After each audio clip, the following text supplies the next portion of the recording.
He's got one foot in the frying pan and one in the pressure cooker. Believe me, as a bowler, I know that right about now, your bladder feels like an overstuffed vacuum cleaner bag, and your butt is kind of like an about to explode bratwurst. Hey, do you mind? I wasn't talking when you were bowling. Was I talking out loud?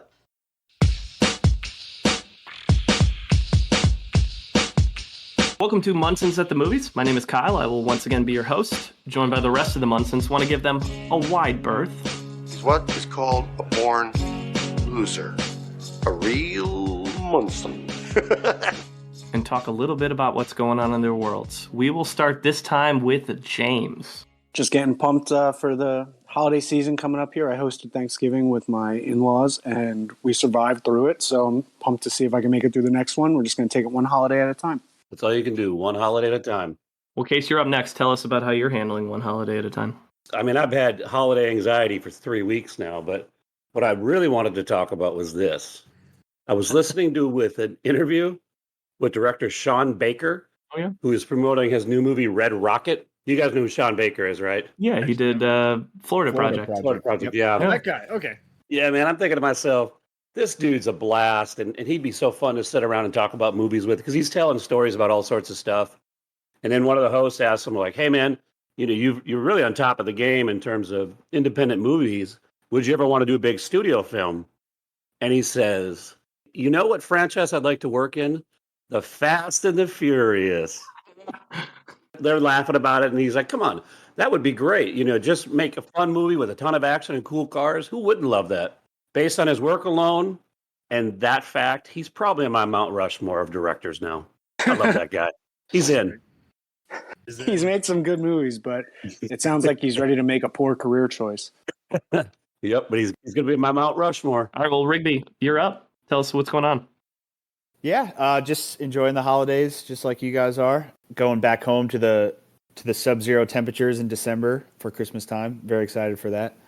I'll have to bust out my new winter coat, which I bought last year when I lived in cold weather, and we'll see if it still fits. The odds are it won't, so then I'll be shit out of luck. Things you don't need in California right now. Or ever. In my side, boys, I've got 2 words for you and 2 words for our audience. And those 2 words are go blue. Sorry, Rigby. We whooped that ass in the Big Ten title game, and we've got ourselves a date with Georgia. By the time this thing drops, we will still have ourselves a date with Georgia, so disappointment will not set in quite yet.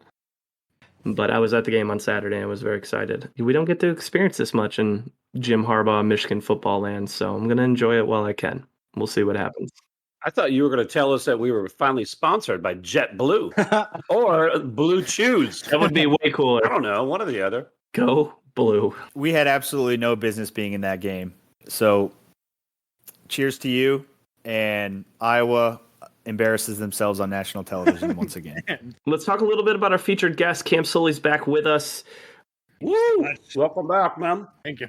For those who did not listen to the previous episode that he was with us for, and that was Keith David, Cam is just a film buff and former indie filmmaker who organizes his commentators to rank everything from cult films and shows to video games, music, and food. He was here for Keith David. There seems to be a theme. If you haven't figured it out, Cam apparently is affectionate for black men with deep, recognizable voices. That's what I've gathered up to this point. Who isn't? Oh, man. We're just happy Cam's here to do it with us. So welcome back, Cam. How you been? And how are things going in the jacked up review show world? Oh, just nonstop cult movies, franchises. We have tackled everything from Phantasm to Hellraiser. It's been quite a avalanche of opinions. I know I told you this earlier, but for our listening audience, I am constantly blown away by the amount of content and pop culture that this guy consumes and can adequately talk about. It's insane. Amazing. Too much. The number of episodes you put out and the amount of stuff you talk about, it just blows me away. I'm honestly shocked we could pull you away from all the work that stuff requires to be here, to be completely honest. But I know you love these actor deep dives, so I don't think it was too much of an ask. I'm honored, and you guys conjure up even more facts that blow my mind. So let's have a good time. Happy to have you back, Cam, and let's get into some Haysbert action. Let's go. Birthdays, December 16th. Rigby, what do you got for us? First up, J.B. Smoove, Curb Your Enthusiasm, Hall Pass, the recent Spider-Man movies. One of the funniest guys in Hollywood, also, in my opinion. Also, all over for the Caesar Sportsbook stuff right now. Yeah. I know, dude. I see him everywhere. If you watch an NFL game this season, you've most likely seen him as Caesar in the Caesar Sportsbook ads. Also, Jet fan. People don't know that. Ooh, all right. I knew he was an Knicks fan. I didn't know the Jets. So he's also sad and depressed. Yeah. Correct. Yes. He's a member of the initiated. If you ever want to hear JB Smoove go on a great tangent, talk to him about RVs. He is an avid RV person. Really? That makes sense. Yes, it's hilarious. He mentioned a bit of it when he was on Andy Richter's podcast recently, so that makes sense. Mm-hmm. I'll get it started. I think JB Smoove is 51 years old. 58. 48. Say 45. So J.B. Smoove is turning 56. I'm sorry. I did 51. Down. So Kyle, you win. That was a wide range, 45 to 58. That was He just looks younger than he actually is. That's a tough one. Yeah, I definitely think he looks younger. That was a wide gap there. So good job, guys. Next up, Kristen Ritter. Notable credits include Jessica Jones, Breaking Bad, Don't Trust the Bee, and Apartment 23, which I had never heard of. But Whoa! Is she related? Is she related to John Ritter? No. Thought that- so too, but no. Oh, No. okay. All right. Yeah, Because I never put that together. I was like, wait a second. I don't think so. No, she's not. I checked. What do you guys think? How old is she turning? 33. Perfect Ooh, age for me. I'm going to go 37. I'll split the difference, 35. Go with that too. 35. Kyle wins again. She's turning 40. Holy moly. Yeah. Looks great. Well done. Congratulations. That's a milestone birthday. Next up, and last but not least, we got Benjamin Bratt. Notable credits include Law and Order, Miss Congeniality, and recently Coco. Perhaps most famous for dating Julia Roberts in the late 90s. This is a tough one, man. Yeah, because this is a guy who, like, he has looked the same for literally 30 years. He was the young guy on Law and Order for 20 years. Yep. I just pulled up an image search of him, so I knew who you guys were talking about, and he has a disturbingly high turtleneck on in one of the pictures. So because of that, I'm going to say he's 59. I'll jive with that. I'm going to say Benjamin Bratt is 54. 51. I'm going to go with 61. Looks like he could pull that off. Oh, Kyle, you win again. Oh, got it. That's a Baby. sweep.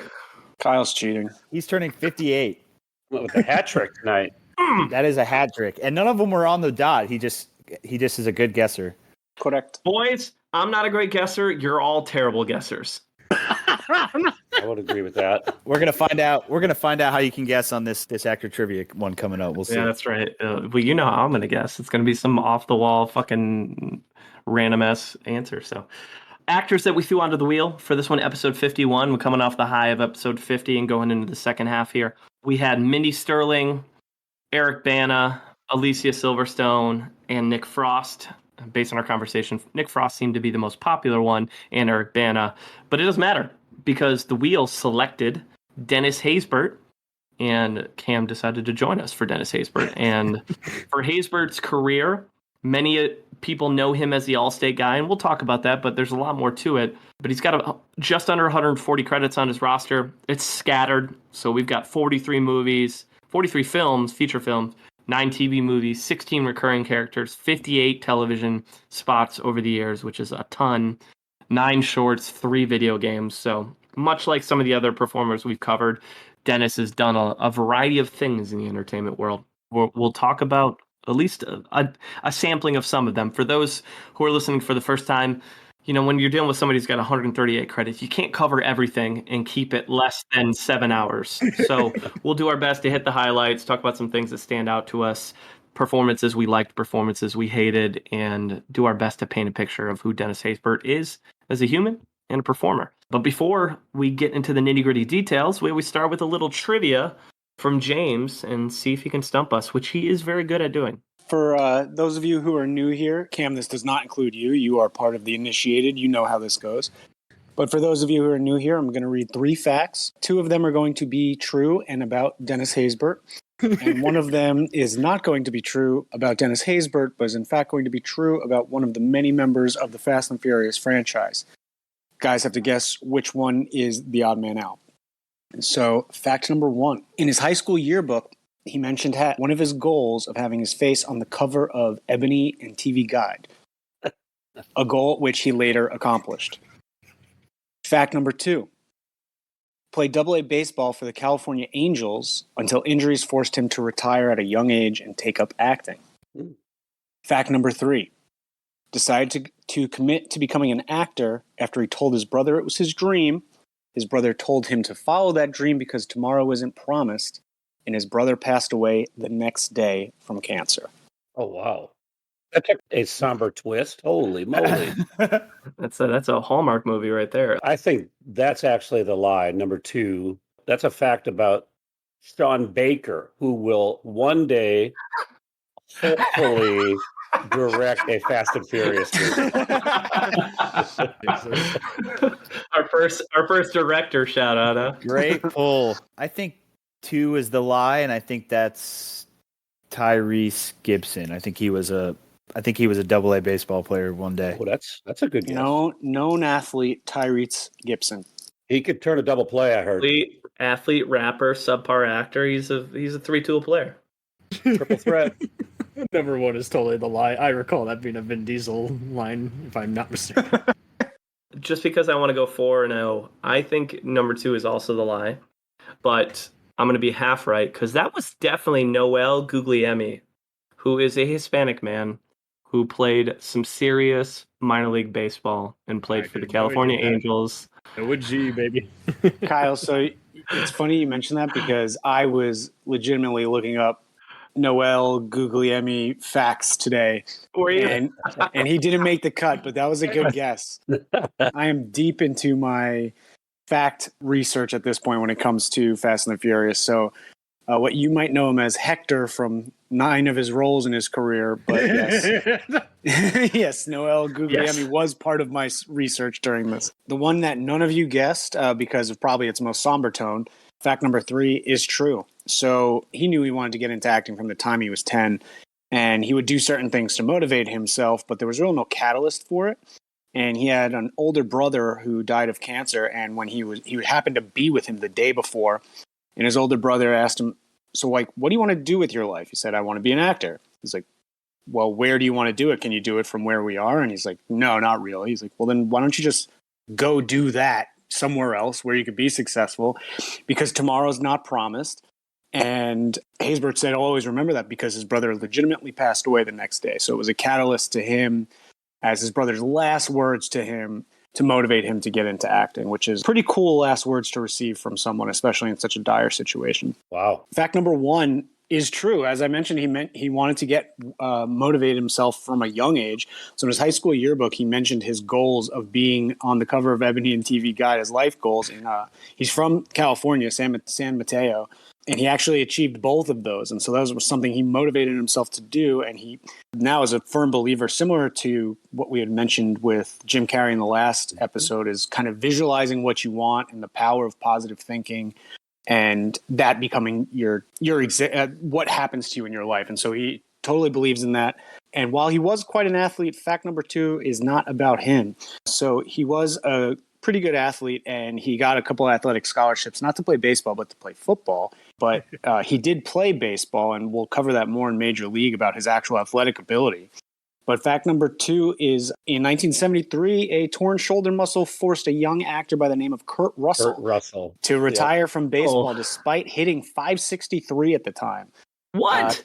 Yeah, so Nobody. He would go on to star as Mr. Nobody. This is what Kurt Russell's most famously known for, is his Mr. Nobody role in Furious 7, The Fate of the Furious, and F9, The Fast Saga. I mean, I know Case is a huge Kurt Russell fan, so as soon as Love Kurt Russell. I'm shocked you didn't get that, Case, just because of how big of a Kurt fan he knew, he was just. I already had my Sean Baker in the barrel. Yes, so I had to you shoot did. that shot. Yep, you did. You're right. That's a great fact, though. That's great job, James. Good job, James. Always excellent. 51 episodes in. Still sharp. Case, snapshot in box office history. Tell us about Haysbert. Haysbert, not surprisingly, takes a pretty good beating in our box office metrics, with most of his notoriety coming from the TV side of things. It's really hard for an actor like this to compare to many of the other great actors that we've looked at. His highest comparative ranking is his fan ranking, which is 59%, which ranks him 33 out of 51. His lowest mark is his IMDb rating. Our boy Dennis Haysbert, at time of recording, ranks 4,448, which places him dead last, which is nearly 1,000 points behind Angelica Houston. Interesting point. He hit 100 in May of 2021 on an episode of Meet the Press. Other interesting note, did anyone else know that Meet the Press has been on since 1947? No. It's the longest running weekly show in American history. That blew my mind. This is crazy. Yeah. It's interesting, though, two of his biggest box office flops, one of the Sin City movies and Mr. Baseball, with both of them losing 26 million and 19 million respectively. And the reason I find that surprising is those were two pretty heavily pumped out movies that, when you got that sort of studio heat behind you, you usually make your money back at the very least. His best box office performance would definitely be in Major League, where it grossed $50 million on an $11 million budget. And the highest grossing project he was a part of was Kung Fu Panda 2, which grossed over $660 million. Comparing him to other performers, he ranks 28th in average film budget, which I figured was about right.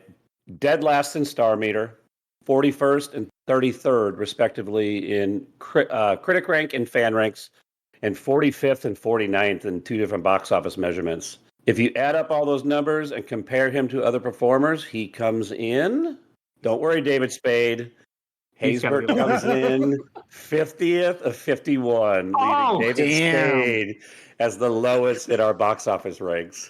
That is genuinely shocking information. Oh, you're shocked by that, James? I actually am, because of some of the actors we've covered. Oh, I'm shocked he isn't last, to be Not completely too honest. shocked, 'cause he kind of started off doing a lot of independent movies. You know, they always fluctuate with the budgets on those. So, His IMDb rating, I thought it was one of these situations where it was just based on when we're recording, nobody's talking about him. But most of his career, he's hovered around 3,000 to 4,000. It was he just had that one spike on Meet the Press, which I don't know what was about, but it happened. That's a brand, I guess. That'll take you there.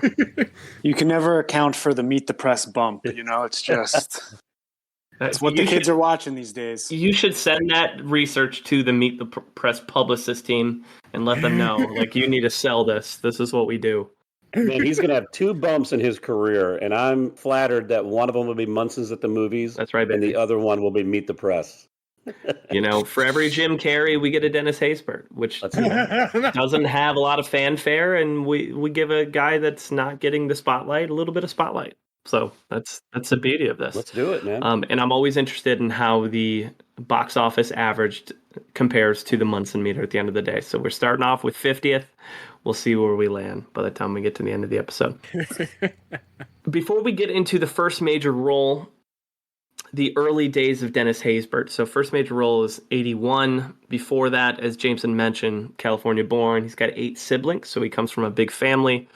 As Jameson mentioned, he chose acting over athletics because he also had a heart defect that was limiting his ability to play sports, and then his brother encouraged him to enroll in the American Academy of Dramatic Arts. I am similar to Dennis Haysbert in that, except I just thought sports were too hard. It wasn't that I had a bad heart. I just didn't want to do all the work. Otherwise, I was going to be a professional baseball player or football player as well, but it's just too hard. Same. I stopped because everyone got better than me. But I think I probably had what it takes to go pro if I was better, you know? Oh, yeah. But Dennis's first role was in 1978's Lou Grant, an episode. It's available on YouTube. You can check it out. His first film role was in a movie called Scoring. Small role as Lieutenant Harrigan. In 1979, he before his first major role in most of his early career is a lot of brief TV appearances, and so there are 7 roles he had before 81, including roles in Laverne and Shirley, The Incredible Hulk, Galactica, Quincy M.E., and Buck Rogers in the 25th Century. So they're not small shows in the late 70s. No, they're great shows. Those are all, I mean, they're just one episode spots, but he's getting work in some pretty well-known television. But at the time, there's 3 channels. And so to be on one of the key shows that's on any of those channels is pretty impressive. But his first major role was in 1981's Grambling's White Tiger. Now, we'll talk about Major League here in a little bit, which we went into thinking it was his first major role, but then we watched Grambling's White Tiger. And this is an interesting film to discuss. I've got this particular review. After a bunch of small TV roles, he takes on this football playing character. So it aligns pretty well with what James talked about of him being good at football back in the day.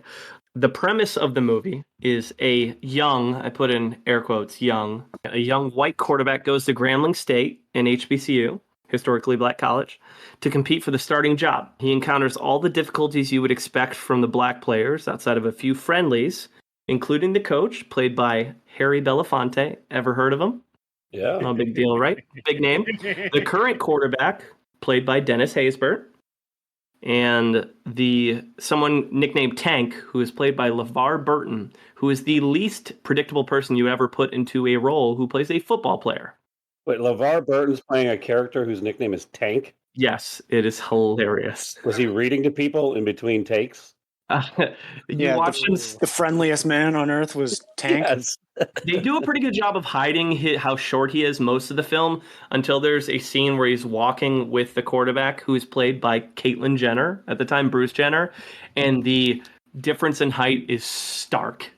Bruce Jenner, Caitlyn Jenner looks like a giant comparatively to LeVar Burton, and you're like, why did they cast this? Oh, because he's a semi-big name at this moment in time. Huge name. The whole film is about this character, played by Caitlyn Jenner, learning what it's like to be a minority as a white guy at a historically black college playing college football. So the fact I didn't even realize it was Caitlyn Jenner. Watching it, I went to IMDb. I knew it looked familiar, but I was like, holy shit, that's Caitlyn / Bruce Jenner. I thought that was fascinating. This is actually probably a year or two after Caitlyn Jenner won the gold medal in the Olympics. Oh, okay. I didn't even know she acted. She has. Yeah, she was on Wheaties at this point. Yeah. It's crazy. She didn't have many roles, maybe 20 to 30 credits. It's not a ton, but this is one of them. And let me tell you, the character's supposed to be a college freshman.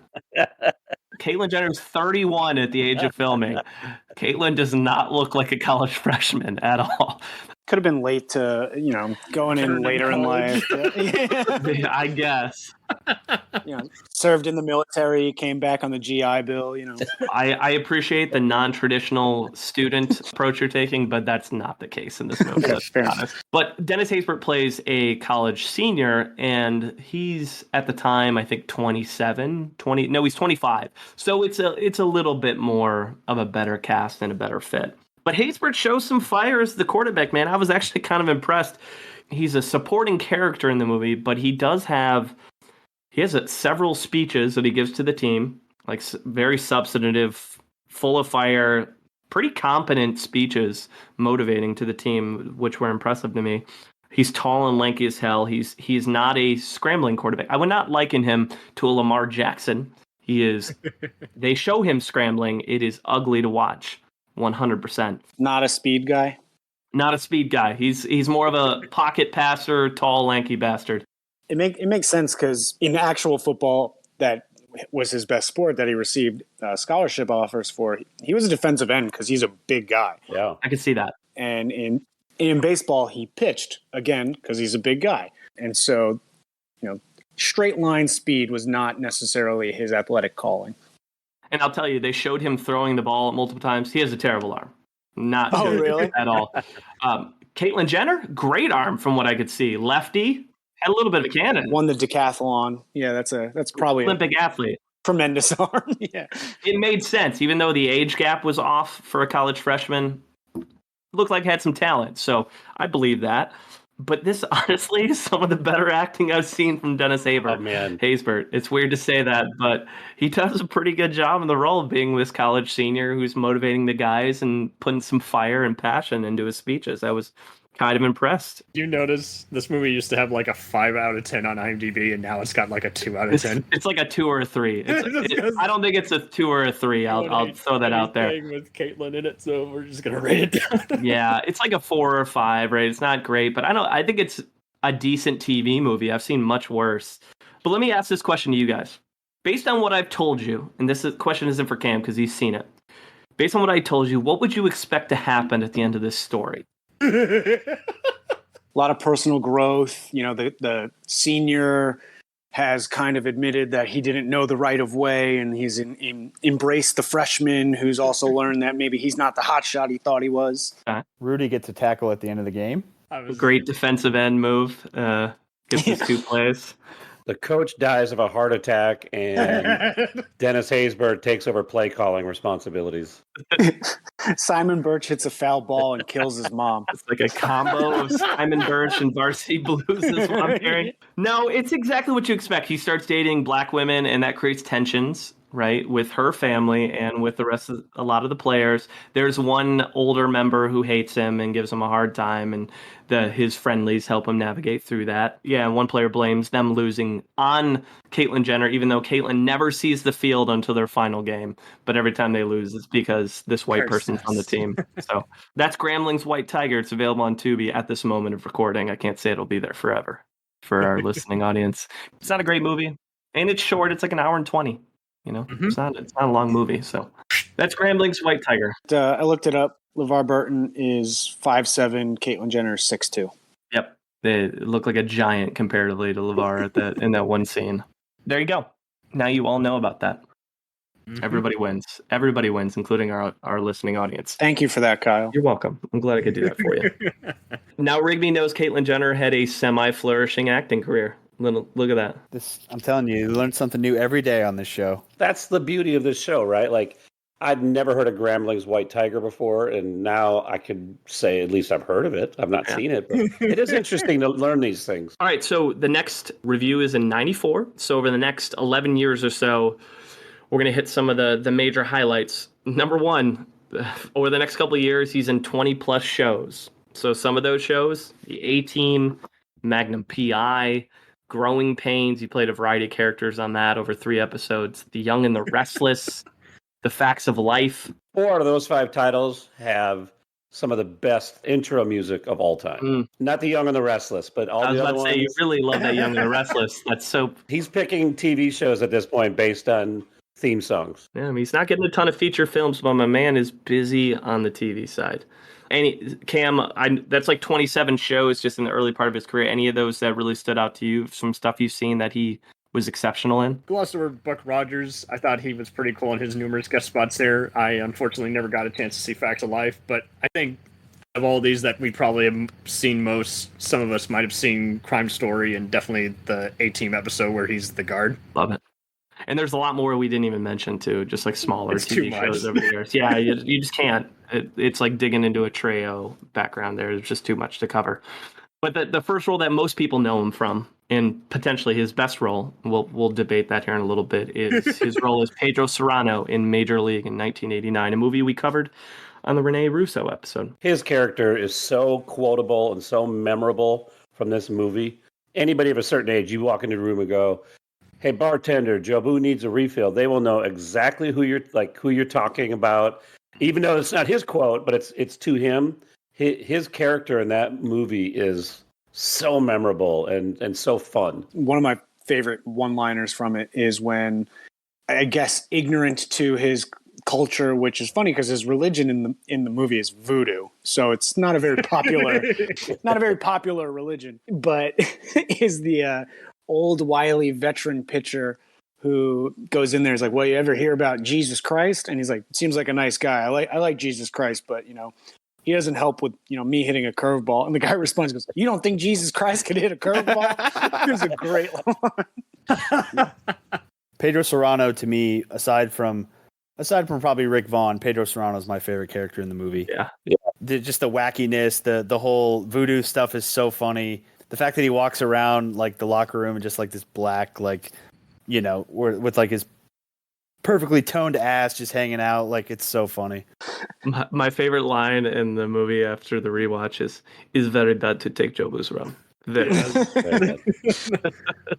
I love when he just steals the head cover off Dorn's golf bag. The And he's golf like, bag, yeah. Yeah, he goes, whoa. He goes, gracias. He goes, it keeps bats warm. Keep that warm. Gracias.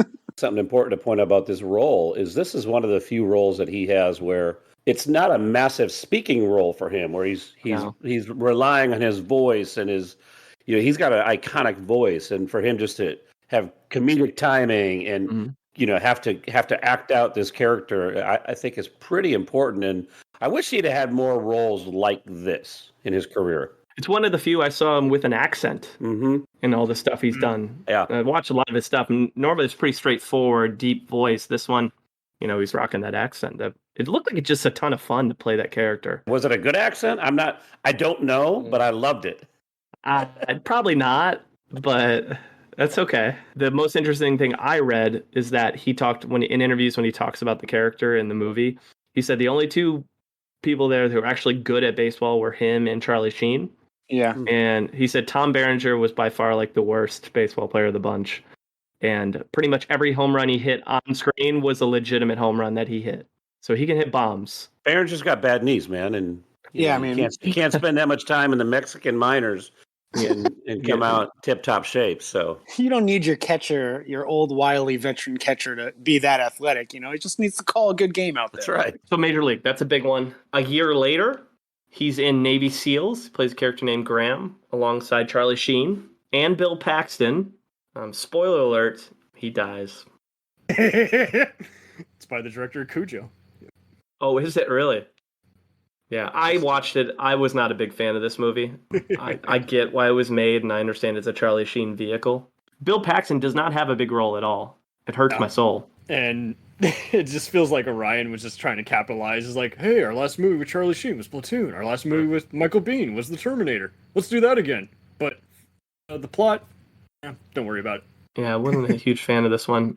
Haysbert doesn't make it through. But a movie that I actually liked, and I don't know if I should like it, and that was Mr. Baseball. He plays Max Hammer Dubois. We can gather why he got this role. Major League was kind of the vehicle for him to play in this role, where Tom Selleck is an American baseball player who is kind of washed up and basically gets traded to a team in Japan and has to learn how to play by Japanese culture rules. And I thought it was interesting to watch. Maybe I'm in the minority here. I don't know. I recall it being acceptable for that. It just it wasn't as funny as Major League, but like you say, it was a feel-good movie. And it lost a lot of money. Yeah, it did. I think it's exciting he's teaming back up with Magnum PI for a second go around. This is true. I always get Mr. Baseball confused with Mr. Destiny, which I think we talked about in the Russo episode. I always get those mistaken with Mr. 3000. Mr. 3000 Oh, yeah. with Bernie Mac. Bernie Mac one. Yeah. I think Mr. Destiny's the best movie out of all three that we just named. So there you go. I don't know if I've ever seen Mr. Destiny. Hold on.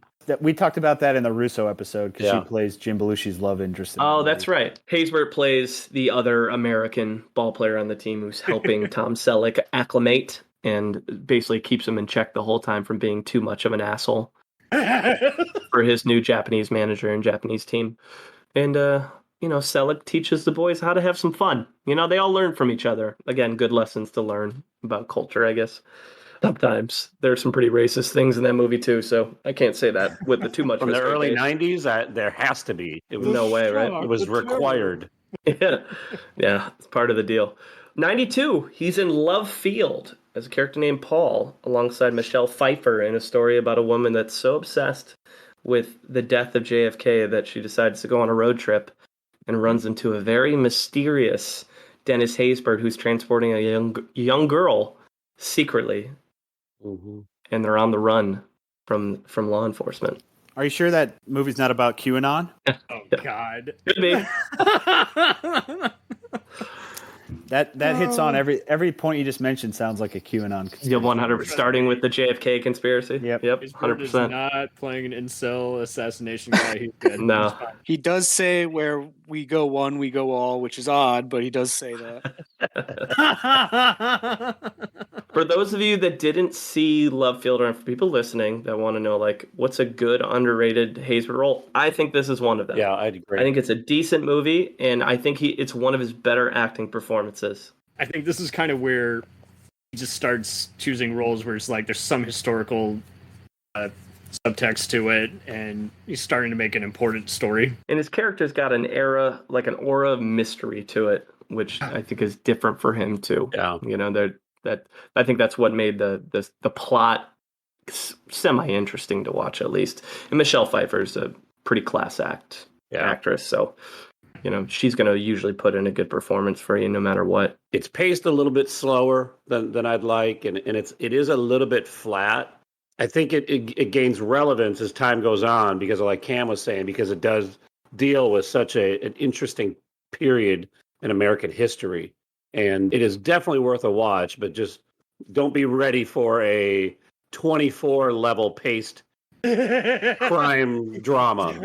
No. It's definitely slow. 93, he's in Queen. I believe it was a miniseries, right? Played a character named Davis. Alex Haley's follow-up to Roots. And then 93, he's in Suture. His character named Clay. This is my DNF of the episode. I wanted to, because it's a black and white film. It's very artistic. It's very interesting. I just couldn't. It couldn't keep me captivated. It's your did not finish. It's my did not start. The only one? The only DNS for you, James? No.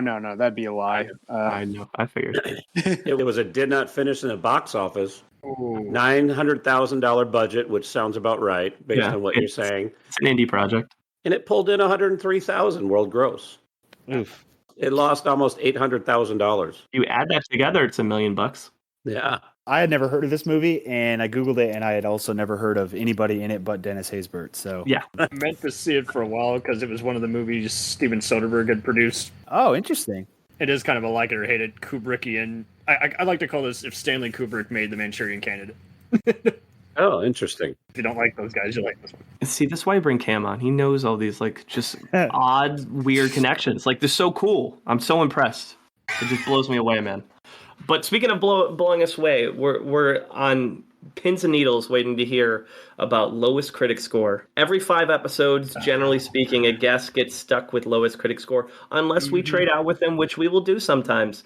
But we know Cam lives in a world of watching shitty movies, so we know Cam is more than down to talk about Major League 2. Oh man. So let's hear from Cam on that one. So about 3 years ago, my father just has MLB on. That's the only thing he watches. So we watched Major League movies back to back. It'd been a while since I'd seen them, and we were really guffawing at the first one. And the second one comes on. Lo and behold, they're doing a marathon, and we're just like, everything the first movie isn't. It's like they're doing the same joke, they're doing the same routine, but it's kind of becoming Police Academy at this point, where it's like, okay, well. Was funny the first time, isn't funny when you say it 500 more times. I think it's his worst movie. No, I think The Dark Tower still takes that place. How big is his role? He's very underused, I have to say. I would have thought he would be utilized or at least get half the other cast members that didn't return, but I guess they just said, nah, man, I'm good. I'm not going to be a franchise person. Yeah, he's completely opposite in this movie what he is in the first one, which is like a dark, mysterious. Yeah, if I remember correctly, the plot with him in this is that he undergoes he's undergone an awakening, and because he used to be like a devil, like a voodoo worshiper or a devil worshiper, and in this movie I think he's there's a scene where he hits a ball off the bat and it hits a bird and he kills the bird, and he freaks out and runs in the outfield and is like, I didn't mean to kill it. It's very different than what you'd see in the first one. I don't know why they try to change that up. I thought they thought him being sensitive would be funny, but it doesn't work at all. He's a Buddhist. You really? He goes from voodoo to being a Buddhist. Yes, that's what it is. He becomes a Buddhist, yes. The whole movie is total WTF throughout the entire runtime, and it's the same writers, so it just makes you wonder, was it just deleted scenes and he just decided, oh, well, I wanted to use those, so I'll put it in, but there's a reason they were deleted. They don't work. Last thing I'll say about Major League 2, it's always bothered me that they made this movie thinking it would be funny, because the reason the first one is funny is because they're a bunch of degenerate fuck ups who somehow win a pennant. This one, they're successful, and they try to just portray different parts of themselves than what they are in the first one. And I just think it was always kind of set up for a failure, unfortunately. Because it's not the underdog story anymore. Yep. Well, that's Major League 2. Why waste any more time on that? The Cam says it's not as bad as Dark Tower, but it is bad. It sounds like it earns its lowest critic score.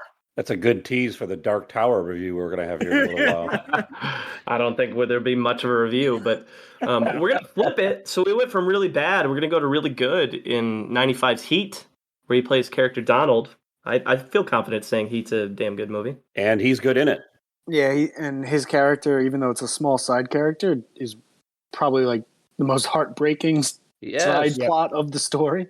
Definitely. My thoughts exactly, yeah, because all of them have nothing to lose. They're all special forces, and they just happen to be a friend of one of the robbers, and he's just a guy at a crappy restaurant job with everything to lose. So. Yeah, when he's having to eat shit from that awful boss because of his parole, I'm just like, oh man, this poor guy. Mm-hmm. He's good in it. A better casting choice from Dennis Haysbert is what I'm hearing, comparatively to reprising Pedro Cerrano. All right, same year, he's in Waiting to Exhale. He plays Kenneth, a role where he plays a lover to a pretty famous pop star. Which pop star was it, Cam? Houston. Whitney Houston, yeah. Rest in peace. Ever heard of her? Film's kind of a who's who of black actors in the mid-90s. Like Angela Bassett. I mean, it's a really interesting movie. It's on HBO Max. Reunited with his Major League co-star Wesley Snipes. Yes, he is. McKelty Williamson, who played Forrest Gump's buddy. Bubba. Wendell Pierce. This is a loaded cast. Wendell Pierce, Donald Faison. So it's a cool little film, especially if you're like interested in those African American actors. And Haysbert plays a kind of like a Rico Suave, gentlemanly type for Whitney Houston, like her dream man. That is a manipulative bastard in this one. Yeah, she by the end tells him to fuck off. So that's kind of fun. I think this is like a character that he could play well. He just never really continued that style throughout the rest of his career as like the smooth talking ladies man. Instead, it was, he got very much into like military and politics. And, the type of authoritative figure, but I think he could really pull this off. The actor we've covered that I think parallels him the most is Gary Cole in terms of the types of roles that he takes on. Because we talked about Gary Cole takes on a lot of authority figures. That's a good one. Right? And Dennis Haysbert, to his point, like it's like firefighters, EMT, police, detectives, like military president, smoke jumper. Yep. Like he loves that kind of stuff. Is there a reason for that you found in any of your research? I think he's just good at it. Okay. And they're like, we can count on him, and he was willing to do it. He's good at it. How about Absolute Power? I know we talked about it on the Linney episode. I think John talked about how he didn't think this movie was very good as a Clint Eastwood film. He plays a character named Tim. Yeah, he's a corrupt Secret Service agent. Bert actually said in an interview he learned the most from acting, actually just studying Gene Hackman, who plays the crooked president in this movie. Oh, yeah. A good one to take notes from. That's a great fact. Mm-hmm. And he and Scott Glenn were just both just having to there's no dialogue really much in the script, so they're having to do all the minuscule stuff, much like Ed Harris, who plays the investigator, doesn't have many lines, but they're having to do a lot with very small roles. He meets future 24 wife, Penny Johnson, on this one. She plays another CSI tech. I love it. See Cam connecting the dots, baby. It's all connected. I mean, that might be the reason he made the shift, right? Spending that time with Hackman and realizing he really enjoyed that path. Mm-hmm. You probably saw an opportunity there. There's plenty of those roles out there. Play a different kind of hard ass. I think like any business you go into, once you become dependable to get a certain job done, right? Find your niche and stick with it, right? And gets into a larger conversation about being pigeonholed. I just don't think he cares about that anymore, right? No. Not when you got that Allstate money. That's right, baby. Start doing the commercials to supplement, and you're good to go. 98, he continues the bastardization of Pedro Cerrano in Major League Back to the Minors. And then 99, his number 4 IMDb credit is the 13th Floor. He plays Detective McBain. Did that back to back with the Minus Man. In both roles, he's just playing a detective, but in this one is like you kind of forget he's in it just because most of the time you just are treated to Vincent D'Onofrio overacting, and just like any other pre-Matrix movie, it has an idea of cyberpunk, but it doesn't know how to make it be an interesting movie. If you're not familiar with William Gibson influence works, Interesting. so Altered Carbon, it's pretty bad. Got it. Yeah, I'm looking at the IMDb right now. The top 4 characters all have multiple roles. That would concern me going into watching this movie. And so speaking of the Minus Man, Cam had mentioned that same year he did Minus Man, a movie with Owen Wilson, Sheryl Crow, and it's not a good film. I watched that one and not a big fan. He plays a detective alongside Dwight Yoakam, which is interesting, but that's about as interesting as that movie gets. I mean, this dude's busy. Late 90s. I mean, this dude's pumping stuff out. So he's got Random Hearts, a movie we mentioned on the Bonnie Hunt episode, where he plays a detective, a cop baddie in that one. Yeah, it's a smaller role, but he plays a corrupt cop in that one. Fight scene with Harrison Ford. Not bad. There are worse movies out there for sure. We've talked about a few of them. And then 2000, to break the millennium, he's in Love and Basketball as Zeke. He's a playboy in this movie. Yeah, he plays opposite Major League 2 co-star Omar Epps. That's right. Mentoring dad. He's a former NBA player who becomes like a kind of a deadbeat dad by the end of the movie. He like cheats on his wife, cheats on Omar Epps' mom, and I think it's like a paternity suit against him. Yeah, it's kind of like a gossipy type character. How is he in it? Is he good? Yeah, I buy him as a former NBA small forward. I mean, it's a popular movie. Yeah. So, oh yeah, this is decent. Definitely a. Really dig it as much as I did What's Cooking. And then the last couple before highest critic score, you've got an appearance on The Outer Limits in 01, and then his biggest TV show role over the years, and that's his role as President Palmer from 01 to 07 in 24, a role that got him one of his few award nominations as a Golden Globe nom for Best Supporting Actor. I think it's actually his only prominent one. I didn't watch this when it came out. I'm binging season 1 right now in preparation for it. This show changed television, and it's very impressive to see, number one, what this show did with it, and then number 2, how he carries such a major storyline. It's just I'm really enjoying the rewatch of this show. His character just takes so much punishment and hurt throughout the whole series, and is never much like no one else is ever the same person. By the next season, his character changes up, probably the most. He's playing, in this scenario, the first black president, having to root out all the bad apples in his administration, and, So it's 2002, and we're going to talk a little bit about highest critic score, which in this case is Far From Heaven, and James is going to talk about it. So I appreciate the trend that we have going here on the podcast, which is when I get the highest critic score, it is consistently a movie that I either have no interest in watching or is completely unlikable. So that trend continues here. So I will get through my review of it and let those of you who did enjoy this movie talk positively about it. The story's set in the 1950s, and it revolves around a privileged suburban family whose lives are kind of filled with like keeping up with the Joneses. It's social events and everyone is dressed to the nines all the time. And you got to avoid the gossip around town because it's the small town in Connecticut. The family's life is turned upside down when both the husband, played by Dennis Quaid, and the wife, played by Julianne Moore, are faced with choices that create a gossip mill for the entire community, but actually change both of their lives forever. That's the synopsis that is shared here.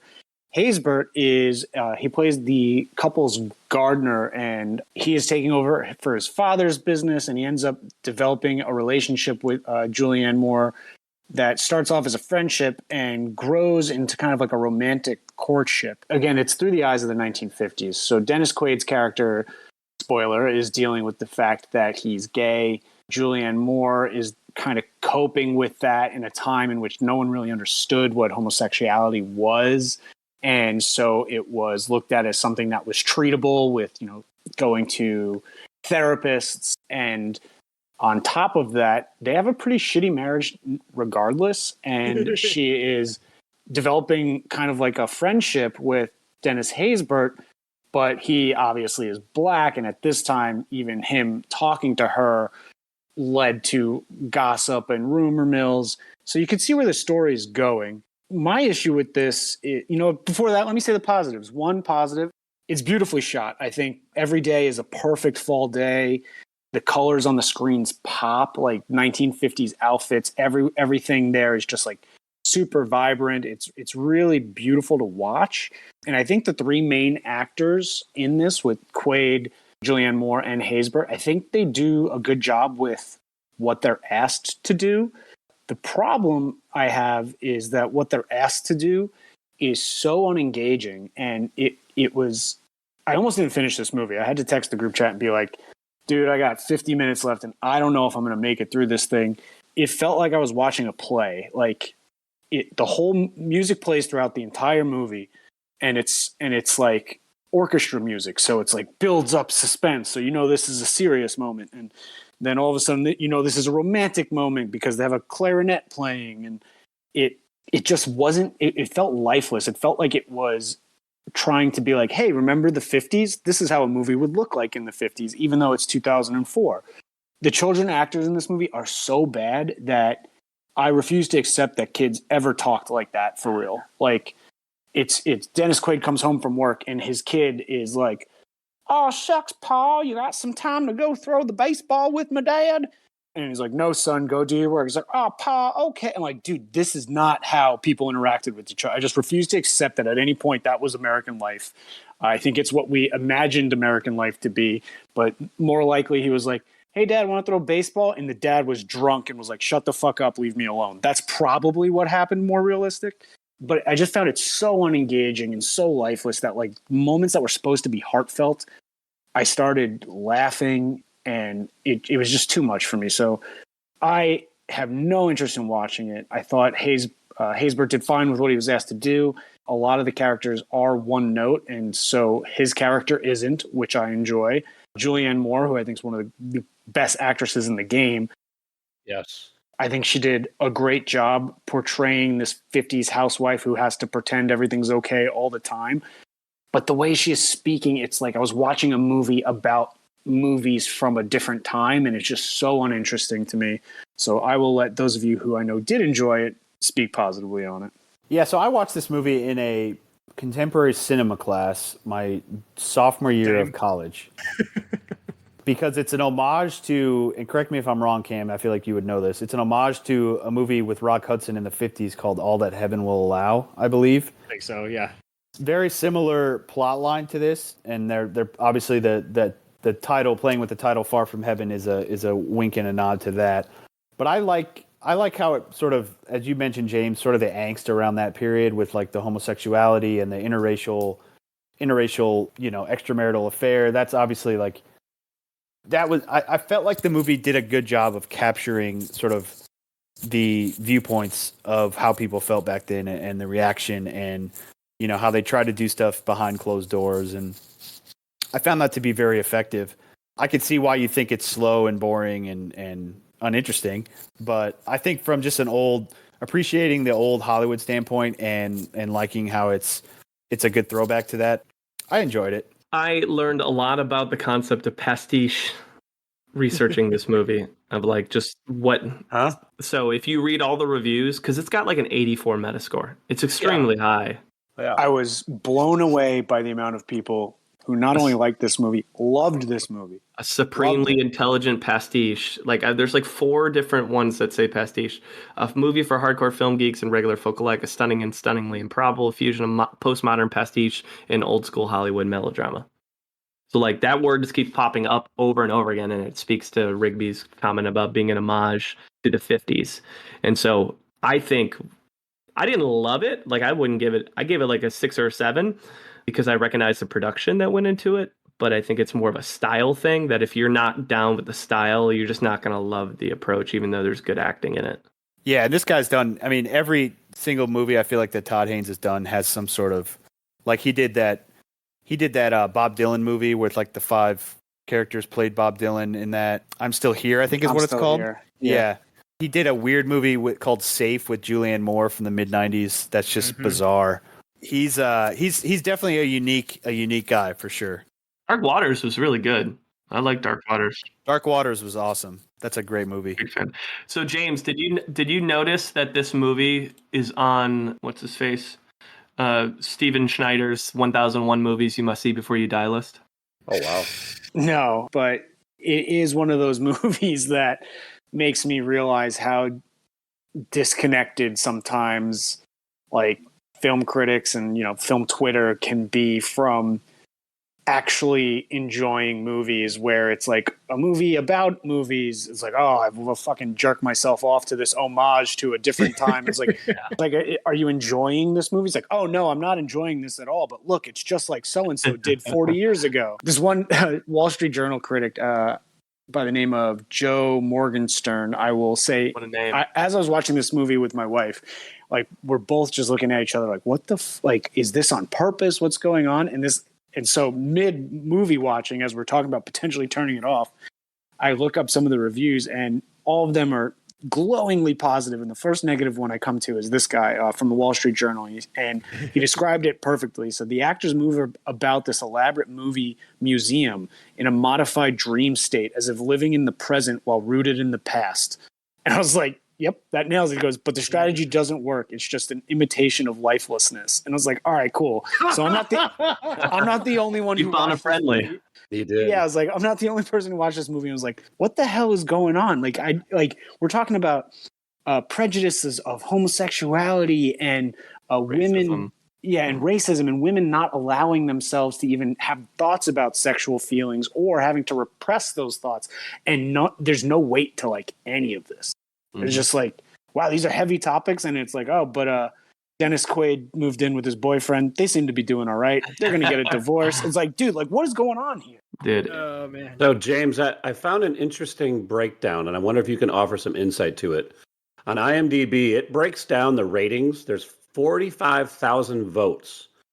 And in every category except 45 and over, men rated this movie higher than women. I find that interesting based on the discussion you guys are having. Does that surprise you at all? Substantially. Yes. Substantially. Yes. Every category except 45 and over. Genuinely shocked by that. To James, to your point about awards and critics and stuff, I mean, this movie was nominated for 4 Oscars. Julianne Moore, Todd Haynes for screenplay, cinematography, and music. Nominated for 2 SAG awards, and overall won over 100 awards and an additional 96 nominations. One thing I'll take from your review, James, is that famed cinematographer Edward Lockman really nailed this one. And I think we can all agree cinematographers are underrated. Here's my trivia question for all of you guys as I look at the awards page. There's like 200 total nominations for this movie. How many of them were for Dennis Haysbert's acting? None. 0. I bet. There's a couple. It's not. Really? It's more than 0. Okay. Yeah. It's probably an ensemble award. No, they're supporting nominations from different circles. You mean to tell me you said 200 awards for this movie? Nominations. 100 wins, 200 nominations. The answer is 5. 5. Okay. So out of 200, 5 are for Dennis Haysbert, but most of them are Quaid or Julianne Moore. Lockman. I thought that would be an interesting way to kind of sum that one up, to see of all this fanfare where Haysbert fit into the mix with all of that. Well, James, that's it. That was an interesting conversation. It really was. Mm-hmm. All right, so 10 years until our next review.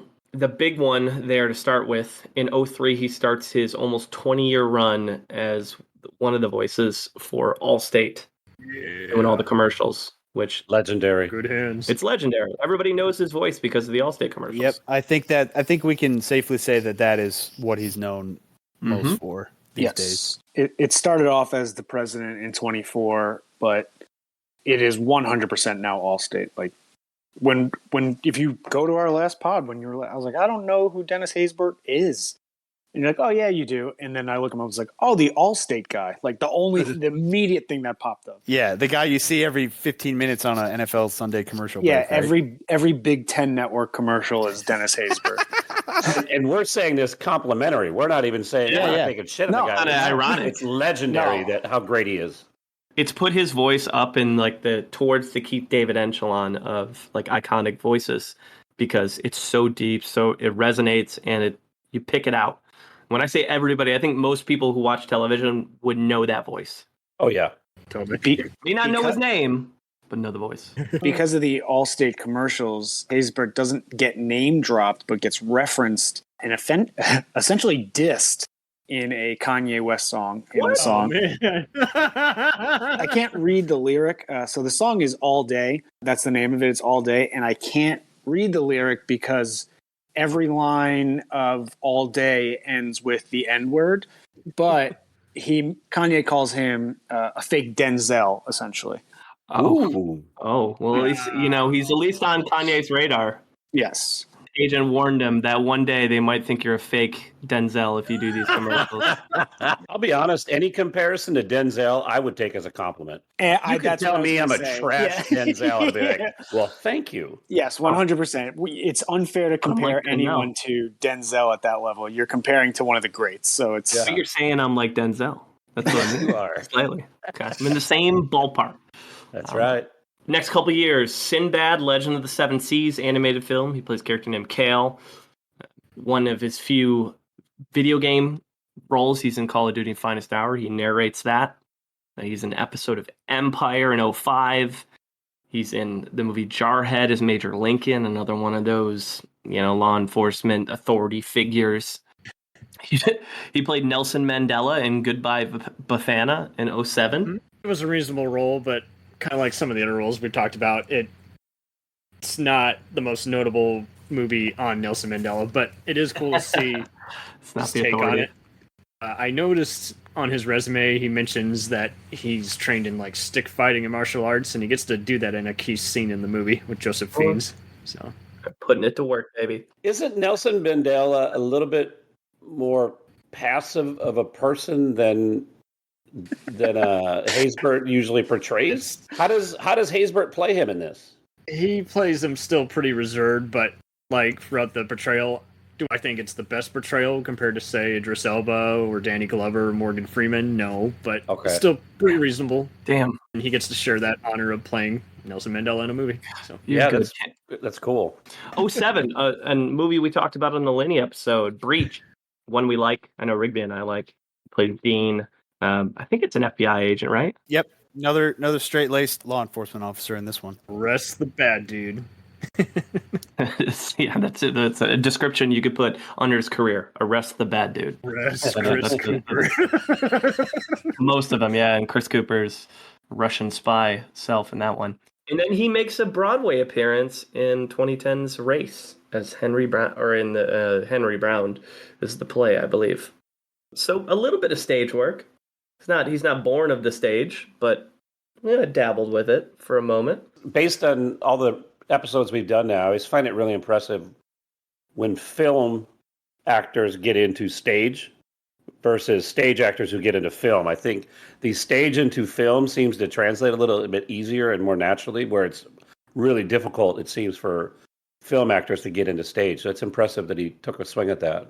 Really well said, because it is a risk. Not everyone who does film is equipped to handle the stage. You only get one take. You don't get multiple takes. And it makes me wonder if, messed around with it in high school and college, but never went back to it after that point. And because so many of his movies, I guess, like you guys were stating earlier, kind of, especially Far From Heaven, kind of come off as recorded stage plays, with good cinematography. So it makes you wonder if he just was always of that mindset but never got that opportunity or what. But yeah, I couldn't find anything in any interview stating his experience with any kind of theater. So nope, I think that's it. He did it once, from my understanding. And then 2011, he's in The Details, a movie that we covered on the Laura Linney episode that I texted Cam about, because I was like, my dude is great with a bow in that movie. Katniss Everdeen. Do you guys remember when I told you the film about Tobey Maguire and like this wacky story about like a rodent tearing up his backyard? And Case, you were like, that movie sounds awful. I remember that. That's this movie, and Dennis Haysbert's character. Basically, Toby's like helping Haysbert's character out the whole time. To what is he trying to do in his life, Cam? I forget. That's right. Is like Toby, like, I think he donates like a kidney to him or something. Yeah, he donates a kidney to him. to help him out, not realizing what a psycho Toby is. So Laura Linney plays the wackadoodle neighbor in that one, and she finds out some dirt on Tobey Maguire, and Dennis Haysbert literally fucking Katniss Everdeen's Laura Linney's ass with a bow and kills her for him. I was like, yeah, he's pretty good with the bow in that one. Yeah. But his character is kind of actually endearing in that movie. I will say there's some compassion and empathy. Kung Fu Panda 2, the movie that Craig mentioned that made $600+ million. He plays Master Ox, a smaller role in that one as a supporting character. He's in Love in 2012, followed by another animated role in Wreck-It Ralph as General Hologram. Another small role, but a fun movie. I like the Wreck-It Ralph, especially number 2. I think it actually one of the times when the second one's even better than the first one, in my humble opinion, personally. Yep, totally. I like what they did in the second one with the internet. And then 2013, he's in Life of a King. He plays he bookends the movie on the front and the back end as a prisoner who was with Cuba Gooding Jr. Did you dig his speech? I like this movie, and I like his character. And I actually texted this group and said, if you guys want a feel-good movie before we record, you should watch Life of a King with Cuba Gooding Jr. It was gritty, but it didn't ring as false or rushed in the narrative. And just that line where he says, is like, I'm dead in here. Mm-hmm. I'm dead outside of the world, but I'm alive in here, like spiritually. And it's like, yeah, it made you wonder how many ex-cons actually, that's what keeps him going. I don't think James would like this movie, to be completely honest. James, what I know about the reason you hate things from like Yorgos Lanthimos is probably the reason why you wouldn't like this, because the whole film is a big metaphor about how life is like a chessboard, and they hammer home that metaphor throughout every piece of the movie. Like Cuba Gooding Jr. is teaching them about how you need to live as a king, and you don't want to be one of these pawns that like drug dealers are using and getting taken off the board. And so it's like an inspirational story about how he's teaching a bunch of inner city kids how to play chess, how to like rise out of their poverty and situations. But they hammer home that metaphor over and over again. So. Yeah, 40 minutes in, are you like, oh, cool, I like the chess metaphors, that's great. And then an hour and 40 in, you're like, enough with the fucking chess metaphors. That is enough. Probably, yeah. If you stick through it, it's inspiring in a lot of ways, so it'll get you from that standpoint. But Dear White People is the largest critic gap in 2014, and Rigby has it. So Dear White People is a 2014, I guess you can call it a dark comedy. I had never seen this movie before, and I had heard about the TV series on Netflix before I'd even heard of the movie. So I was surprised that this was actually a feature film.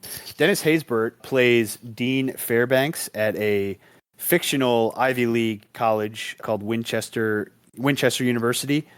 The college is a predominantly white Ivy League college, but where the movie gets its name is from the main character Sam, who hosts a alternative sort of underground radio show called Dear White People, where she frankly discusses controversial topics such as race in a very forthcoming way and very honest way.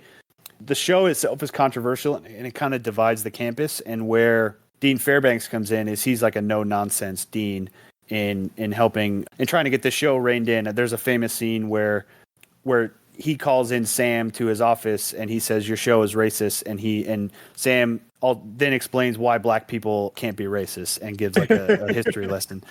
So just one of those moments that like one of those kind of movies that has, a pretty controversial topic and it examines it in a lens that's you're not really familiar with. And so I thought that was very unique. It almost reminded me of like an Adam McKay movie because there's so many like gimmicks in it that like, there's like on-screen graphics and like weird flashbacks and just like, scenes where people are in like slow motion and stuff. Haysbert is good in this as another authority figure who ends up sort of having a change of heart and developing along the way.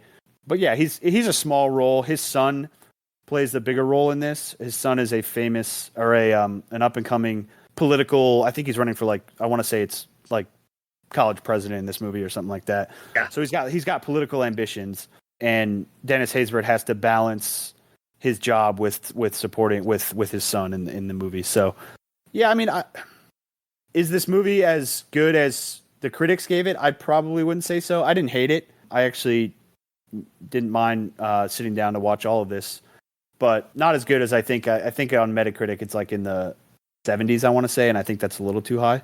It's 91 on Rotten Tomatoes. 91 on Rotten Tomatoes, yeah. To 61 for audiences. Yeah, I think that's too high. I'm definitely more on the audience side here.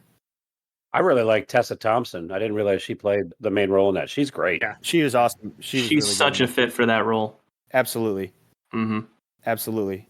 I'd have to look a little bit into it, but I know that he was not a part of the TV series. If I'm not mistaken. He's not. No. Yeah. No, he does the job well in that movie. What I like about this movie is the nuance that they gave Tessa Thompson's character of like dating a white guy, but having to be like this militant activist, and her dealing with the other black students and trying to like keep that secret. Right. It's a secret relationship. Yeah. Like, I just think that nuance is so fascinating because it's real for a lot of those kids at these like so I felt like it was pretty realistic and talking about like race issues on campus, and Dennis just plays like the archetype of what you're going to see at these schools. Right. I think that's one of the most fascinating things about movies, about this movie. Clearly they made it into a TV show, is that even someone who considers themselves like super proud, liberal, and woke, you watch something like this and there's just these little nuances of the everyday experience that black people go through that you're like, oh, I had no idea that was even something you had to deal with as an issue. And I would have no idea what to do in a scenario like that, like you just mentioned. All right, so the rest of 2014, a couple more crossovers with other actors we covered. So Mr. Peabody and Sherman played the judge in a movie with Allison Janney and Stanley Tucci. And then he was in Think Like a Man 2 as Uncle Eddie in a movie that crossed over with Regina Hall. Not the first time he's done something with Regina Hall either. But the other big one in 2014, again, busy year, is Sin City, A Dame to Kill For, a movie that Craig had mentioned earlier.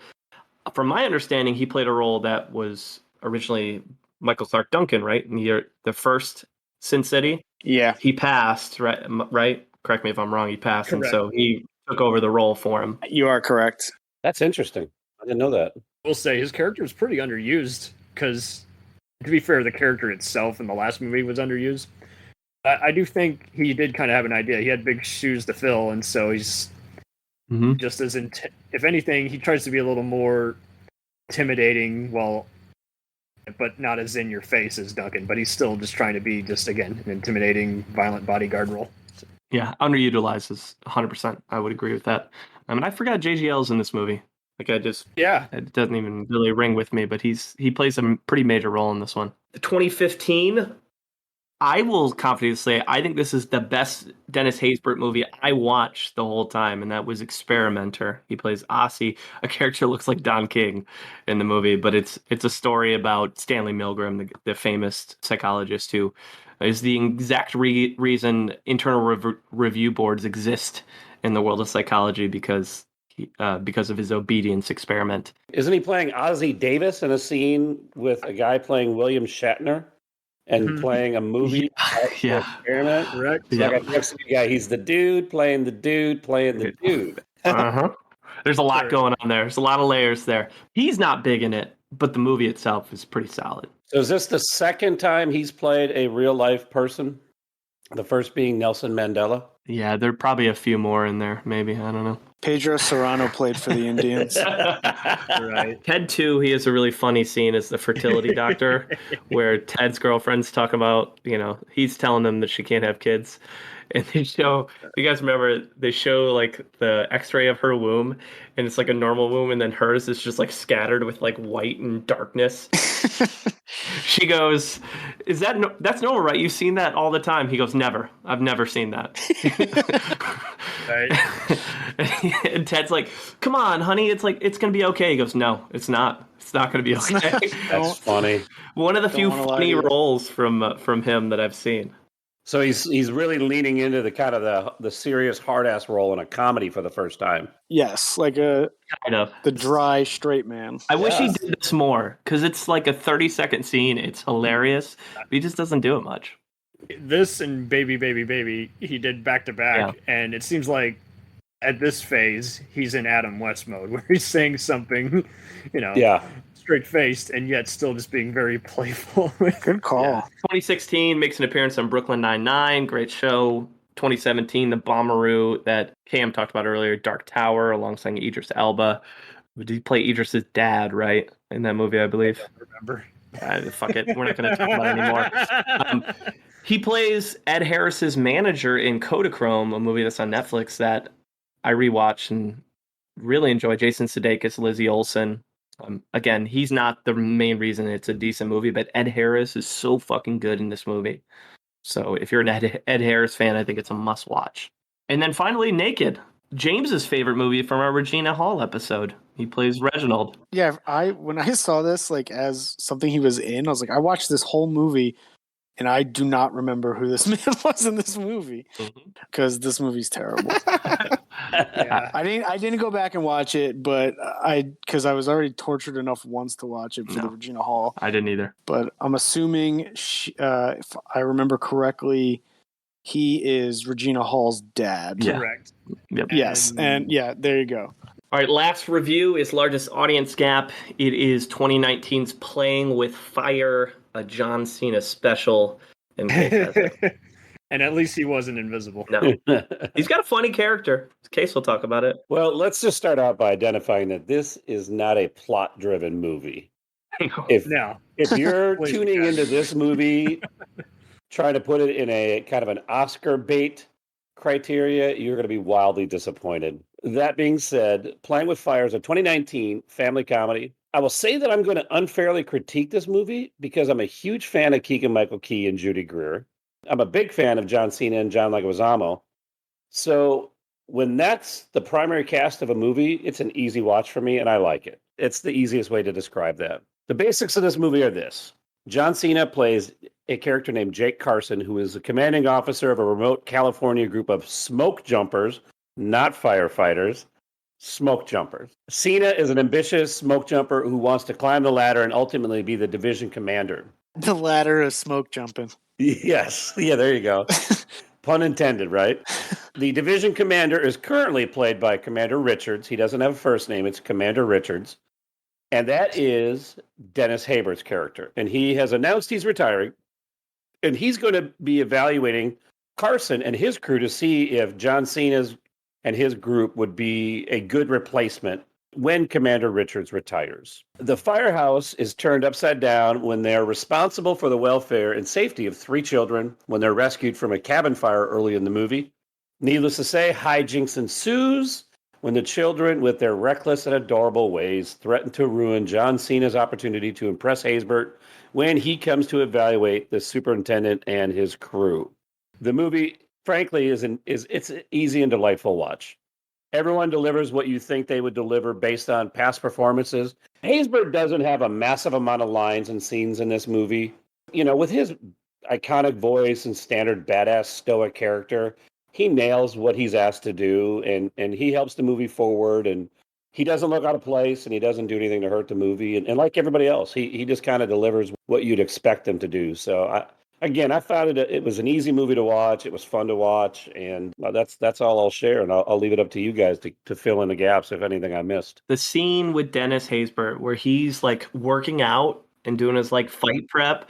Yeah, he's like doing pull-ups while a guy's punching him in the stomach while he's talking to John Cena about like what to do and how to manage one of these. I laughed pretty hard at that. And I was like, man, I wish he did more stuff like this. Yeah, it was good. Like, it's just a fun character. You know, we talk about, Ted too.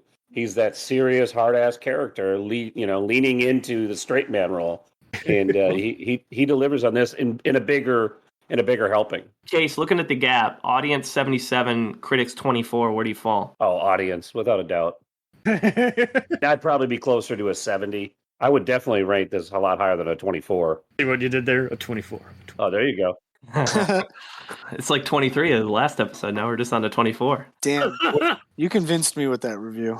I got to watch this now. All right, so to kind of round this thing out, that's all the major film stuff. I mentioned earlier, he had a lot of recurring characters in his career, so I want to create some space and time for that to dig on some of those of it. Because while he's done a lot on the film side, we mentioned 24, but there's a lot more that he's done character-wise on TV that is worth noting. So the early stuff, he was in Off the Rack as Cletus, 84 to 85. And then Just the Two of Us, he plays Coach Dwayne Johnson from 88 to 89, which I thought was fun after James's trivia piece last time. Oh shit! A big I one. just put it together now as you said it. Dwayne Johnson, spelled differently, but still Dwayne. And then one of his big ones was Return to Lonesome Dove in '93. He played Jack. Really villainous role in that. That was a big miniseries back in the day, right? Mm-hmm. Now and Again, another one of his big ones, one of the few where he's gotten some awards love. He got a Saturn Award for Best Genre TV Supporting Actor, 99 to 2000. Played Dr. Morris. I'm just gonna have to take your words for it on some of these. I have never heard of these shows before. It's because they always lasted each just a single season Couple or they were seasons. miniseries. So He has other ones that are like big ones, but these are the ones that I noticed had like reviews, like decent reviews and stuff online. It's like Static Shock, 01 to 03. Justice League, 01 to 03 was the first to play Kilowog from the Justice League. Who's Kilowog? he's the ape. Like an ape. Oh, okay. Daddy. Yes. Now I know what you're talking about. Okay. The Unit, a role that Cam has mentioned a few times, 06 to 09, plays Jonas. That pretty much helped rescue him out of the ballpark after being typecast on occasion as the soldier. He's like, now he gets to do a soldier role, but actually there's some meat to the role, and the whole thing was scripted by playwright David Mamet. So Okay. Unlike Battle Dogs, which is a terrible fucking movie, and I my watched it in the God. background today. I gave it a 2. No. It's so bad. The A CGI. 2 out of 10 or 2 out of 100? 2 out of 10. Oh, It was did you really, notice really the bad. scene where he's being stabbed by the fake-looking dog, and it looks like for a split minute, he's just reacting to the cheesy-looking effects guys. His breaking character. Backstrom 2015, Undercover 2016, Incorporated, I know is one of his bigger ones, 2016 to 17. Is Uncover, he plays Rudy. Does he play a defensive lineman in that? Unfortunately, not. He gets to play a guy in a coma. And Cam knows. I, in all fairness, did one hell of a job because he's only able to act with his mouth and his hand. wow, interesting. Vince Vaughn doesn't throw a flea flicker touchdown in this one. Is that what you're saying? Thank you, Rigby. Reverie 2018, Lucifer, which is another big one for him. He plays God in 2020-21. That's the first one so far that I've heard of. You've And heard that's of just that 'cause group? Yeah. There you go. Yeah, that's the first one since then. And then lastly, Masters of the Universe Revelation. He plays King Grayskull, most recently here in 2021. I see how he's now the announcer for Meet the Press. That's right. You mentioned it earlier, but it's just interesting how it's like he's doing Allstate, but now he's narrating them. And it's like, so no shortage of narration. He's No. doing all these So in May of 2021, is that maybe when he became the narrator, and that's why he had such a spike? Yeah, think it's so. possible. Let's dig in to some top performances, and we're doing things a little differently this time, boys, and Rigby's going to tell us why. There wasn't an established list for his top performances that I could find, unfortunately. Oh boy, is that the first time that's happened? Yeah, I think it is. It is. We're about to be the definitive, Yeah, we're going to be the definitive. the source. Did Chris O'Dowd have a top 5 list? Yeah. Even like people that didn't have like an article written about him, I found some like obscure YouTube video, and for this, it just didn't exist. It was bizarre. I tried to. I couldn't find anything. So what I wanted to do was just have each of us, and again, there's going to be some overlap, but I think we can make the definitive Munson list right here. So I think we can just give our favorite Dennis Haysbert roles, maybe top 3 TV and film, because obviously his TV career is a major part of his catalog. But I'll start with Heat as number 3. Talked about it earlier. His performance in this is heartbreaking. Sort of the character that you actually end up rooting for almost the hardest in this. Even with Al Pacino trying to catch a world famous thief, you end up rooting for Dennis Haysbert because you're like, don't get involved in this, and you know he's going to anyway. Second is 24, just because I feel like that is his, in terms of his screen roles, I think that's probably the one he's most notable for, one that's not the Allstate commercial. And then number 1 for me, just because it's a movie that I hold so close to my heart, is Pedro Cerrano and Major League. Even though Major League 2 and Back to the Minors are stinkers, I'm understanding of him doing it for the paycheck, but he just established himself so well in the first one, and he's like the second, top build in that movie, and also like the second funniest character in a movie that I find to be one of the funniest movies ever. So those are my top 3 Dennis Haysbert performances. I think you nailed it. My list is slightly different. Number 3 is 24. That show was on forever. That is what most people who are huge fans of his will know him from. Number 2 is Major League, that was where my mind immediately went. Again, a classic. And number one is the Allstate Commercials, because that is the only thing that comes to mind when I think of Dennis Haysbert. And so I would have to include that as numero uno. When I got to the other two, I was like, oh, right. Also, those movies rock. And that show was very successful. I'm going to change it up on you guys a little bit. And I'm going to say, obviously, those would be my same top three. If we were to try to create a top five, we would want to include Love Field and The Unit. My heart really wants to do Playing with Fire, but I realize that would just be irresponsible as a critic. Yeah. So I would say The Unit and Love Field might round out a good top five. All right, so you guys have pretty much all summed up all the highlights of his roles, so I'm just going to mention just 3 other ones. His last 3 recurring TV roles: Incorporated, Reverie, Lucifer. And just all these roles, were just key characters that were hinted at, and on all of those he finally was able to play a character which he wasn't used to playing, after years of, again, just small little witty or authority figure roles. Incorporated, he got to play a future cop who's essentially committing war crimes reluctantly for a giant corporation in the future. Reverie, he got to play an unusual executive, testing out a virtual reality program. And Lucifer, he played God, but it was such an unusual portrayal of that character for that Vertigo comic adaptation. And you all have said in all his other roles is like these felt like these were actually tailored for him, as opposed to all these other ones which we talked about, which just felt like they could have been played by anyone, or were a good performance in need of a better script, or limited by the amount of screen time, where it's just like, well, good or bad, it's too brief a role to really count as a role that you'd pick out. My only add, because I agree with the top 4 being Major League, 24, Love Field, and Heat would be the details. I really like his character in the details, and I would give it consideration for top 5. To James's point, if Allstate's involved, that's probably there. But also, I was going to say, how do you not put Allstate in there? It's not really like a TV role. Yeah, what's the name of his character? It's not a true role because he doesn't have a character name. He's the good hands that you're in with Allstate. Mr. Good Hands. Mr. Good Hands. Yeah. Okay. Then, all right. Well, then that's my number 6. Okay, there we go. Maybe this could be. To Cam's point, Dennis, even though we haven't seen, I'm going to say we, I'm not going to speak for Cam. Cam's seen a lot of his stuff. Most of us haven't seen a lot of his TV stuff. He does that much TV because he's good at it. Yeah. So I think he's got a decent number of characters that he's done over the years, and he keeps getting jobs because he's good at that.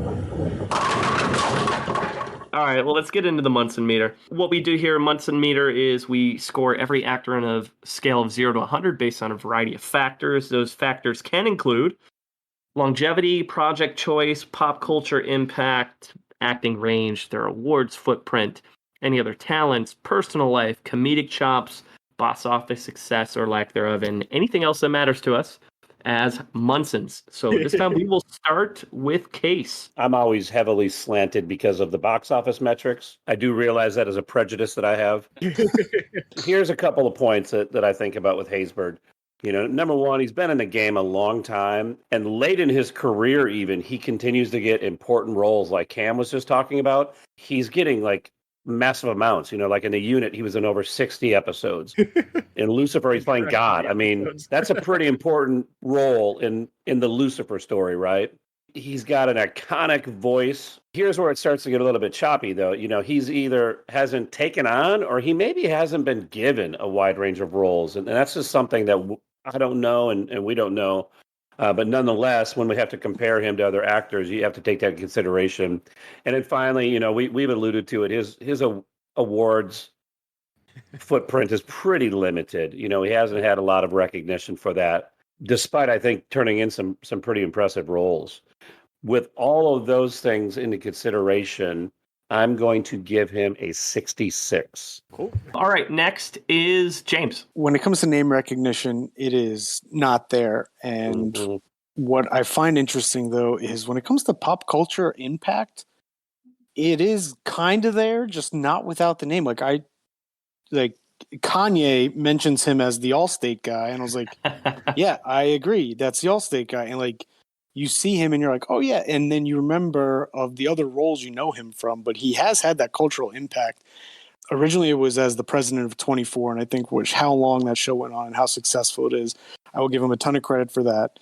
I do not fault someone becoming a spokesman because, go get your money. I respect that move 10 times out of 10. Amen. Yeah, he's been doing that for 20 years. I guarantee he is doing just fine. Yeah. But when it comes to like range, I don't know. I didn't really see it that much. I think, Craig, you brought up an interesting point about potential roles being given to him, not providing a lot of range. That could be true, but longevity is there. But other than that, I just wasn't that impressed, man. And as I was going through, it's like even the movies that everyone's like, oh, these are great. I'm like, nah, they're not that great. I do love Major Leagues, but he was just a side character in that movie. And yes, absolutely has some of the best scenes, but he still wasn't the lead in that. And I unfortunately will have to give this dude one of the lower scores I have, which is a 53. Our guest Munson. We've all said before, he was a very difficult to pin down actor. So for me, it pretty much just comes down to nostalgia and what range I've seen him in. But it is also, I think the biggest issue with him is most of his movies haven't been widely seen because they were either you find them on YouTube or through like Region 2 in the case with one movie that I had to track down. In the range we see him in, it's here and there, but for the most part, they often just want him to be just a narrator. So a lot of the stuff we've seen him in, it's unfortunately just not widely available, and fortunately, he's a total loser when it comes to the box office. His name is not going to generate you go out and watch his movies, and yet, again, just his TV work just won out for me on this. He's pretty much the Black Martin Sheen. You can do all this rubbish, you can do all this interesting stuff, supporting roles, and then you get to play the president on TV. And then, So he's now basically at the 5th stage of his career, and he's just finally getting bigger roles. So I don't know if he fired his agent or what, but he's my Philip Seymour Hoffman. I'm giving him a 95. 95. Damn. I check out. That is ridiculous. It is, but Damn. I check out anything he's in, anytime, every time. Oh, that's awesome. I did not see that coming in. No, I did not either. Cam, you gave Keith David a 75. I know. I'm a bastard. That's awesome. Damn. I was looking at the right the whole time, and Cam just hit me in the face with the left. Dude, Controversial, I know. I I can't feel help it. guilty on the show every week for giving people too high scores. I'll never feel guilty. Munson Meter counts. Easily our biggest gap by far. Oh, baby. Easily. That Danny Trejo gap just got eclipsed quick. Yeah. All right, Cam. I see you, bro. I see you. All right, Rigby, you're up. Yeah, well, I'm definitely not giving him a 95. That's for sure. Oh, but I'm also 96 is in the running. No, fucking Cam chose violence today. He came in here and said, "Fuck you guys." Yeah, he did. You brought me in. I'm giving him a 95. Yeah, so I'm not going to give him a 95, but I'm not going to give him a 53. I'm with you guys in that his range is obviously pretty self-apparent that, or it's pretty apparent that he doesn't have much range. We talked about how he has played basically a mix of like law enforcement / authority figures. Far From Heaven would really sort of be the only deviation that comes to mind from that. Major League, he gets major points for me just because that's one of my favorite, not only is it one of my favorite sports movies, but it's one of my favorite movies. I mentioned that 2 and 3 suck, but I wish he wouldn't have been a part of it, but I can also, like James said, I can appreciate the hustle and just wanting to get paid for it. It's funny, if he wasn't the Allstate guy, I feel like he'd get a lower score, but there has to be some cred that I throw his way just because he is. People might not know his name, but kind of like Keith David, they know his voice and they know his like personality and his persona. So I think there's something to be said about that. But so all things considered, I'm going to give him one of my lowest scores, and that's a 64. That is a low score for you, for sure. It's getting close to Chris Tucker territory, 1 point above. I'll round us out. So despite, I don't have much more to add other than just a few of my own opinions, and that's despite his lack of name recognition, his voice is iconic. He's a steady, dependable force in pretty much any role you put him in. Yeah. But I don't think he is a particularly dynamic or compelling performer. I told that to Cam via text earlier this week. He disagreed with me, and that's okay. But I just, we watch some actors and the way they're able to command the screen and steal scenes, or share scenes equitably with other people. Like, Dennis gets brought in to do a job. He does the job well, but I'm not going to go out of my way to watch a movie because Dennis Haysbert is in it. Just to be completely honest. So that's me. Others can be super excited about him, but that's just not my world. He has virtually no awards footprint. His range is very limited. I wish he played more wacky and funny characters because I know he can do it. He just chooses not to. He stays safe with his role choices. And that's, good. More power to him. Get your bag, right? Get your bag doing what you're good at. And he's an older guy, so I don't think we're going to see a whole lot of new stuff from him that he hasn't done before. But maybe I'm wrong. Playing with Fire is relatively recent, so maybe we'll see more stuff like that. But he will get a little bump from me for Pedro Cerrano because I think that is a very memorable character. And, a lot of actors don't have a character of that caliber in terms of memorability. So, but he is going to get one of my lowest scores as well. And I'm in James territory. I'm giving him a 55. That a boy, Kyle. That's right, baby. All right. Say it with your chest. So, last call for changing scores before I go ahead and... Nope. You're sticking with that 95, huh? Seen all his TV Cam's going to roles. cancel all of us out, so we shouldn't feel bad at all. Ride or die. Okay, so with that gives Dennis Haysbert a 66.6. The devil's number as God. That's weird. The devil's fitting. Very fitting. Very fitting. And that puts him in 35th place, sandwiched between Bonnie Hunt and Gary Cole. I'm going to be honest. I don't love that he's above Gary Cole right now. I really, even though I did compare the two. Yeah, I think it's a substantially higher than where I would have him ranked. If you love him, that's important. The other two 95s we've seen on this podcast were for Bryan Cranston from Dames and a 95 for Jamie Lee Curtis from Stephanie. If we're going to be honest to the numbers, his average fan ranking on his films is 33rd out of our list. Get out of here. Yeah, fan rankings. His total was 50 out of 51, so we've risen above that. Yeah. James, what does Dennis have coming soon? So, he has a movie coming up called No Exit, which looks like it's a thriller, but I do not see anyone else that I recognize in this movie, and his character doesn't have a name yet, but it looks like it's going to be like a horror thriller. Could be cool. Remember, he ranked last on ours. He's the highest IMDb ranking in this movie. So there you go. That's why I didn't recognize any of the others. He's the key actor.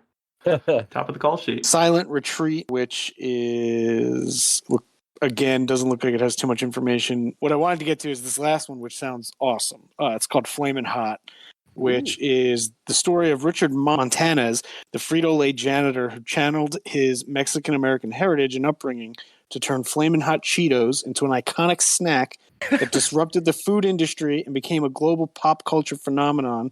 This is directed by Eva Longoria. Yeah. And it is starring Tony Shalhoub, Dennis Haysbert, Matt Walsh, who I think is hysterical.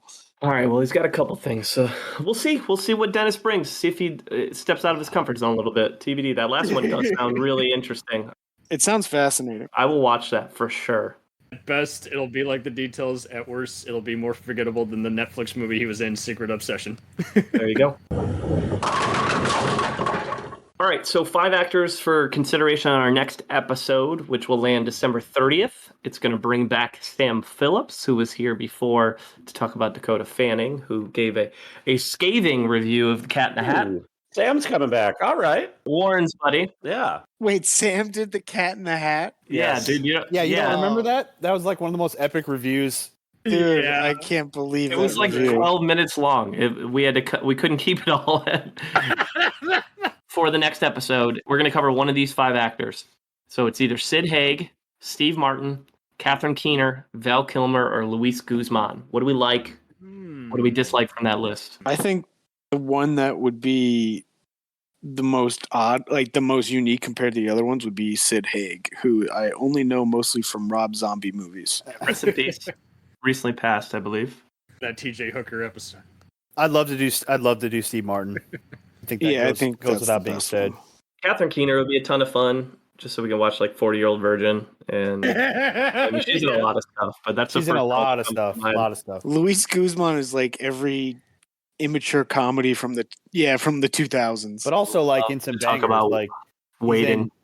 he's in some Waiting, bangers, right, too. exactly. He's in Boogie Nights. Yeah, I was about to say, wouldn't podcast favorite be Val, so we could talk about the upcoming release of the MacGruber series on Peacock? Oh hell yeah! Tombstone, man. That's my favorite movie of all time. Seriously? Yep. I mean, I love Tombstone. Does That's have great. Kurt Russell, so this all it goes around. I would give the most in-depth review of Heat you'd ever heard. 10 straight minutes of Heat. Steve Martin would be the funniest of the group for sure, but I agree with you, James. Sid Haig would be the oddest one of the bunch, but would be interesting. Be different. Will he rank Totally. like Danny Trejo, or will he be? Yeah, I don't think we'd watch a lot of great movies on that front, but No. Luis Guzman would be funny too. He's in some funny roles over the years as well. So, Cam, if you had to pick one, who would you pick? I pretty much with you guys. They're all very reasonable picks, but I think Guzman. I'll second you. I think would find some very enlightening independent films and interesting dramas, and you could even contrast if he's a good pick versus his charisma. Yeah. Okay. Luckily, Cam doesn't decide. Sam doesn't decide. Craig doesn't decide. The wheel decides. The wheel decides. Cam, again, man, bringing the fire. You bring a ton of expertise. What I appreciate about doing this stuff with you is when I give most folks the streaming options a month out, that's like the start of their research, and for you it's rounding out your research because you've seen like everything from that person up to that point. So any plugs about the show, any wise words of wisdom that you want to give to our audience? No wisdom other than keep with your pals and tackling a franchise. We're currently finishing up tackling the Star Trek franchise. We're going in waves with that. And we've taken on plenty of other cult franchises for movies and TV, from Longmire to... Longmire's a great show, man. Exactly. Excellent show. And Great show. to The Sopranos, to Law and Order, and then with Trailer Park Boys, we'll be tackling with your host, Kyle. But any franchise is pretty much up for grabs on the Jacked Up Review Show. It's like just tackle a restaurant or franchise or any other form of entertainment.